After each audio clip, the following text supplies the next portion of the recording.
با سلام، توی ویدیو تصمیم داریم تعویض رم دستگاه دل XPS M1530 رو آموزش بدیم. برای این کار دستگاهمون باید خاموش باشه و باتریمون رو از دستگاه خارج کنیم. در صورتی که باتری رو دستگاهمون باشه، برق داخل مادربردمون وجود داره و اون ممکنه به دستگاهمون آسیب برسونه. خب برای این کار دستگاهمون رو برمیگردونیم. ابتدا باتری رو از دستگاه خارج میکنیم به این صورت. رم ما در این قسمت قرار داره که شروع میکنیم به باز کردن درب قاب کف دستگاه.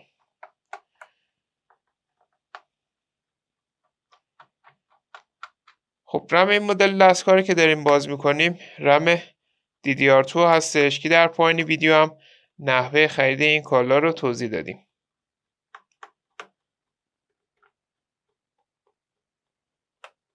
خب بعد باز کردن پیچا با استفاده از ابزار درب قاب رو باز میکنیم به این صورت و با فشار دست زبونهای رم رو آزاد میکنیم و رم رو از دستگاه خارج میکنیم.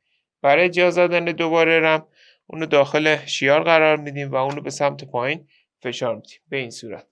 ما الان میتونیم رم جدیدمون رو جایگزین کنیم. حالا برای آشنایی با نحوه خرید این کالا به ادامه ویدیو توجه کنید.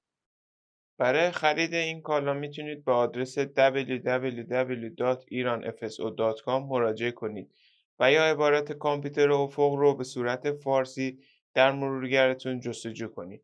بعد این کالا رو خریداری کنید.